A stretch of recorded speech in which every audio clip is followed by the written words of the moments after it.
नमस्कार दोस्तों, स्वागत है आप सभी दोस्तों का आपके अपने YouTube चैनल पर। मैं आप सभी दोस्तों का हार्दिक स्वागत करता हूं। दोस्तों, आज की इस वीडियो में हम बात करने वाले हैं, अगर आप राजस्थान राज्य से बिलोंग करते हैं तो उनके लिए ज़्यादा मोस्ट पॉपुलर है ये वीडियो कि किस प्रकार से हम जो राजस्थान के जो वासी हैं, जो मूल निवासी हैं, उनके ऊपर कितना कर्ज है, कितना ज़्यादा भार है, उसके बारे में हम बात करेंगे। तो दोस्तों, एक छोटी सी रिक्वेस्ट है, वीडियो को लास्ट तक ज़रूर देखिएगा, क्योंकि ये आपके ऊपर जो कर्ज है, हमारे राज्य के ऊपर जो कर्ज है, उसके बारे में मैं आपको विस्तार से बतलाऊंगा और कितनी उसके अंदर जो प्रोग्रेस हुई है, कितनी ज़्यादा कर्ज जो बढ़ा है, उसके बारे में हम चर्चा करेंगे। और वीडियो पसंद आए तो वीडियो को लाइक ज़रूर कीजिए और चैनल को सब्सक्राइब नहीं किया है तो चैनल को सब्सक्राइब जरूर कर ले। चलिए शुरू करते हैं दोस्तों। वर्ष 2019 और 20 के अंदर हमारे राजस्थान राज्य पर जो कर्ज है, जो हमारी जीएसडीपी है, उसका 43% हो चुका है, जो कि पिछले बीजेपी के कार्यकाल में, जो लोग कहते हैं ना बीजेपी ने, मोदी ने सब कुछ खा लिया, वही बीजेपी के कार्यकाल में वो कर्ज मात्र 33% था। आज वो कर्ज 42% हो गया और ऐसे ही चलता रहा तो वो 50% से ऊपर हो जाएगा। ठीक है। और साथ में अब बात करते हैं कि जो कर्ज है वो अब जो 2019 और 20 में जो कर्ज है वो 4,09,000 करोड़ रुपए हो चुका है। वही जो कर्ज 2018-19 के अंदर था वो था 3,11,373 करोड़ रुपए था। अब बात करते हैं कि प्रति व्यक्ति, जो एक व्यक्ति के ऊपर इस कर्ज को अगर हम डिवाइड करें तो हमारे एक राजस्थान के जो मूल निवासी हैं, राजस्थान के एक वासी हैं, यानी कि प्रत्येक व्यक्ति के ऊपर हम इसको डिवाइड करते हैं और इसको जब डिवाइड करते हैं तो एक व्यक्ति के ऊपर 51,888 रुपये का कर्ज आ रहा है। जी हाँ दोस्तों, अगर आप राजस्थान के मूल निवासी हैं तो आपके ऊपर 51,888 रुपये का कर्ज है। आप चाहे वैसे कितने भी करोड़पति हो, अरबपति हो, उससे फ़र्क नहीं पड़ता, लेकिन एक डिवाइड करते हैं तो आप सोच सकते हैं कि आपके राज्य के ऊपर कितना कर्ज है। अब बात करते हैं जो राजस्थान के अंदर जो हमारा कर्ज है वो लगभग पिछले साल की तुलना में, जो 2019 की, जो 18-19 की तुलना में 19-20 में प्रति व्यक्ति जो कर्ज बढ़ा है वो सबसे ज़्यादा बढ़ा है। 1300 रुपये प्रति व्यक्ति और कर्ज बढ़ गया।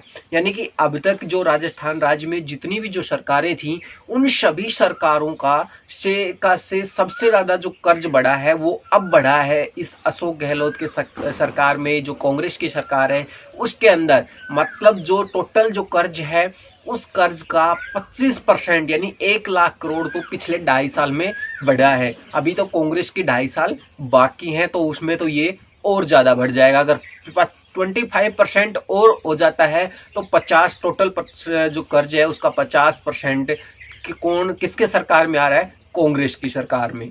अब बात करते हैं जो हमारी जो प्रति व्यक्ति हो गई कि हमारे पर जो प्रति व्यक्ति जो कर्ज है, पहले क्या था, 4,000 रुपये के आसपास ही था, 4,000 से रुपये कुछ डाउन था। अब जाके वो हो गया है, यानी कि 41 से अबोव था 2016-17 के अंदर। अब ये धीरे धीरे बढ़ता हुआ जो अब ये कर्ज है 51,888 रुपये आज के दिन में प्रति एक राजस्थान के जो मूल निवासी हैं उसके ऊपर ये कर्ज है। अब बात करते हैं जो हमारे राजस्थान के अंदर हमारी जो गवर्नमेंट है वो एक राजस्थान के व्यक्ति के ऊपर कितना खर्च करती है, तो हम उस खर्च की बात करेंगे। एक खर्च पर करती है 8,684 रुपये हमारी जो राजस्थान सरकार है प्रति व्यक्ति, राजस्थान का जो मूल निवासी है उसके ऊपर जो सरकारी योजनाएं हैं उसके ऊपर टोटल वो खर्च करती है। तो जो हमारा जो ये खर्च है वो तो 8,000 रुपये है, लेकिन अगर हम कर्ज की बात करें तो वो बहुत ही कई गुना उससे ज़्यादा है। अब बात करते हैं कि जो कुछ लोग ये कहेंगे कि आपका वीडियो बनाने का जो मकसद है कहीं कांग्रेस को कोसने का है या फिर आप, तो कुछ लोगों का जो जवाब होगा कि जो कोरोना है उसकी वजह से, पिछली बार जो लॉकडाउन लगा पिछले साल उसकी वजह से, जो कोरोना की वजह से सरकार को कर्ज ज़्यादा लेना पड़ा होगा, कोरोना की वजह से इतना जो भार है प्रति व्यक्ति के ऊपर बढ़ गया होगा। लेकिन मैं आपको बता दूं, कोरोना के अंदर जो हमारे मुख्यमंत्री ने जो सीएम फंड है विधायकों का या सीएम का जो फंड है 600 करोड़ रुपए का, वही टोटल अभी खर्च नहीं हुआ है। तो एक्स्ट्रा कर्ज लेने की कोई ज़रूरत नहीं होती। अब ये जो कहावत है वो हो रही है कि कर्ज लेके घी पीवे वाली जो कहावत है वो हमारी राजस्थान सरकार पर सिद्ध हो रही है। लेकिन वो कोरोना के ऊपर ठीकरा ज़रूर फोड़ रहे हैं, लेकिन कोरोना का उससे उस कर्ज से कोई मतलब नहीं है। ऐसा कर्ज जो बिना किसी वजह कोरोना के लिए जो उपयोग में लिया जा रहा है, जो पैसा वो 600 करोड़ का जो बजट है वो अलग है, वो अभी तक यूज भी नहीं हुआ है, कंप्लीट भी नहीं हुआ है, तो अतिरिक्त कर्ज की तो कोई बात ही नहीं बनती। अब बात करते हैं कि ये जो कर्ज है ये इतना भयंकर बढ़ता जा रहा है, तो हमारी जो इस जो कर्ज की राशि है 4 लाख जो 9,000 करोड़ रुपए का जो कर्ज है, इसका जो सालाना जो ब्याज है वो कितना जाता होगा। तो दोस्तों आज हम बताते हैं आपको कि हमारा जो राजस्थान सरकार के द्वारा 1 साल के लिए जो इसकी जो ब्याज की जो राशि होती है 25,000 जो 25,000 लाख रुपए हैं, वो इसके जो टोटल जो हमारा कर्ज है 25,000 लाख करोड़ रुपए, तो सिर्फ सालाना जो ब्याज है जिससे हमने लिया है वो दिया जाता है। अब बात करते हैं जो हमारे अशोक गहलोत सरकार ने जो कर्ज लिया है उसमें से उस कर्ज को ये कहाँ से लिया है। एक तो रिजर्व बैंक से लिया है, ठीक है, रिजर्व बैंक से लगभग 42% के आसपास, रिजर्व बैंक से 42% के आसपास लिया है। बाकी के जो 60% हैं वो नाबार्ड है और जो बाहरी जो संस्थाएं उनके द्वारा लिया गया है। पहले जो हमारी केंद्र सरकार थी वो राज्यों को छूट देती थी कि आप है अपनी जीडीपी का 3% ले सकते हैं, और अब है जो उसको केंद्र सरकार ने उसकी समय सीमा को बढ़ा, जो उसकी 3% से बढ़ाकर उसको 5% कर दिया गया। तो अगर दोस्तों आप खुद सोच सकते हैं ये हमारा कर्ज है ये कितना बढ़ रहा है, और ये इसका भार कहाँ पड़ रहा है, सीधा हमारे ऊपर पड़ रहा है। जो हमारी दैनिक जीवन की आवश्यकताएं हैं, आप जो दैनिक जीवन के अंदर खाने पीने की जो चीज़ें हैं, डेली काम में आने वाली जो चीज़ें हैं, सीधा सीधा असर कहाँ पड़ता है, उनके ऊपर पड़ता है। महंगाई किससे बढ़ती है, इन चीज़ों से बढ़ रही है। ऐसी सुविधाएं नहीं चाहिए जिससे हमारी जो डेली वस्तु है, बेसिक जो चीज़ें हैं, वो खरीदने में हमें दुगनी रुपए उसको चुकाने पड़े, उसको परचेज करने के लिए उसके लिए डबल चार्ज देना पड़े। इससे अच्छा है कि कम सुविधाओं के साथ जीना बेहतर होगा। लेकिन जो इतनी राशि जो हम ब्याज के रूप में दे रहे हैं, उस राशि को अगर हम विकास के रूप में काम में लें तो हमारे राज्य का जो विकास है वो कहाँ बढ़ जाएगा। अब थोड़ा सा कॉम्प्रोमाइज़ करते हैं बीजेपी सरकार और कांग्रेस सरकार की।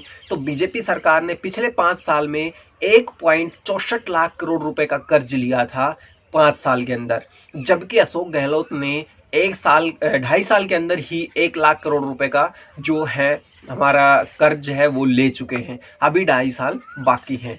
तो हमारे जो राजस्थान सरकार के वित्त आयोग के जो अध्यक्ष हैं उनका कहना क्या है कि उन्होंने कहा है कि ये सब कोरोना का ठीकरा फोड़ना चाहते हैं।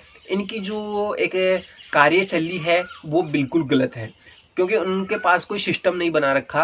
इन्होंने जो खर्च करने का कोई किसी प्रकार का कोई सिस्टम नहीं बना रखा, जिसकी वजह से जो हमारी जो आर्थिक स्थिति है वो बिगड़ती जा रही है, डावाडोल होती जा रही है। और बिना इसके ही ये जो परिस्थितियां हैं लगातार, मतलब उन्होंने कहा है कि जो हमारे राजस्थान सरकार है ये राजस्थान के जो मूल निवासी हैं एक तरह से इनको अंधकार में ढकेलने का, कुएं में ढकेलने का काम कर रही है। तो दोस्तों वीडियो पसंद आ रहा हो तो वीडियो को लाइक ज़रूर कीजिएगा। और साथ में दोस्तों हम बता दें ये कॉम्प्रोमाइज है ना किसी स्पेशल के लिए है, दो सरकारों के बीच में है कि ये उस पार्टी की सरकार थी, उस पार्टी की सरकार थी। हमने उसको कॉम्प्रोमाइज़ किया है सिर्फ अपने राज्य के ऊपर, ना कि किसी स्पेशल चीज़ के लिए हम वो कर रहे हैं। हमने सिर्फ आज एक दैनिक भास्कर की न्यूज़ आई थी, उस न्यूज़ के आधार पे हमने आपको ये चीज़ें सारी जो विस्तृत रूप से आपको बतलाई है। तो आप भी अगर हमें बताएं, कमेंट करके बताइए कि क्या ये कर्ज ज़रूरी है, क्या ये विकास के नाम पे ऐसे ही कर्ज जो हम कर्ज लेते हैं उसका सही उपयोग नहीं होता है। पहली बात तो ये है कि जो कर्ज लिया जाता है हमारी सरकार के द्वारा उसका सही उपयोग नहीं होता है। उसमें से कर्ज में से ज़्यादातर तो जो हमारे घोटाले हैं उनमें नेता खा जाते हैं। आप दोस्तों एक सच्चाई है, कुछ लोगों को बुरा भी लगे, लेकिन एक बात बताइए, जब हम किसी को एक विधायक बनाकर उसको विधानसभा के अंदर भेजते हैं तो उसके पास कुछ नहीं होता है, 10-20 बीघा ज़मीन भी होती है, नॉर्मल वो आराम से गांव के अंदर उसका घर रहता है और वो आराम की ज़िंदगी जी रहा होता है। लेकिन अगर हम उससे विधानसभा के अंदर जब भेजते हैं तो 5 साल के अंदर, उसके 5 साल के कार्यकाल के अंदर वो गवर्नमेंट के द्वारा, राजस्थान सरकार के द्वारा उसको 75 लाख रुपए की सैलरी दी जाती है टोटल 5 साल के अंदर। अब हम बात करते हैं वो 75 लाख 5 साल के बाद में उसके पास करोड़ों की गाड़ियाँ हो जाती हैं, करोड़ों के बंगले हो जाते हैं, करोड़ों की प्रॉपर्टी हो जाती है। वो सब कहाँ से आते हैं? वो सब उन घोटालों से आते हैं। कुछ ट्रांसफ़र करने के पैसे लेते हैं, कुछ किसी चीज़ के पैसे लेते हैं, कोई किसी प्रकार का अगर हमें कोई भी कार्य लेना है, गवर्नमेंट का जो कार्य है वो टेंडर लेना है तो कुछ उसके एवज में लेते हैं हर जगह। तो सभी उन प्रिय नेताओं से हाथ जोड़ के निवेदन है कि प्लीज़ ये घोटालेबाजी कुछ समय के लिए बंद कर दो, जिससे हमारा जो राज्य है वो इस कर्ज से उभर के ऊपर आ सके और एक आम आदमी को सही जीवन जीने की दिशा मिल सके। उसको जो बाज़ार के अंदर, मार्केट के अंदर उसकी जो दैनिक वस्तुएं हैं वो आराम से वो खरीद सके। वरना हालत यही होगी कि इस कर्ज का सारा बोझ आम आदमी पे आएगा और आम आदमी फिर उस चीज़ को सहन नहीं कर पाएगा। आपके पास तो करोड़ों अरबों की संपत्ति है, अगर सच में अगर आप हमारे नेता हैं तो इस कोरोना के अंदर आप अपनी प्रॉपर्टी का कुछ हिस्सा लोगों को भी दीजिए। आपके बैंकों में अरबों खरबों रुपए पड़े हैं, तो क्यों ना इस कोरोना के अंदर लोगों को, जिस लोगों ने आपको जिता के आपको भेजा है, वहाँ उनको कुछ उनकी हेल्प कर दीजिए। तो दोस्तों, आज की इस वीडियो में ये इतने ही कुछ जो हमारे विचार थे। आपके क्या विचार हैं, आपकी क्या राय है हमारे राजस्थान सरकार की जो कर्ज के ऊपर? अगर आपको हमारा ये वीडियो पसंद आया तो वीडियो को लाइक कीजिए, और अगर आपने अभी तक हमारे चैनल को सब्सक्राइब नहीं किया है तो चैनल को सब्सक्राइब जरूर कर लें, और साथ में बेल आइकन पर क्लिक करके ऑल नोटिफिकेशन को जरूर ऑन कर लें, और अपनी राय देना हमें ना भूलें।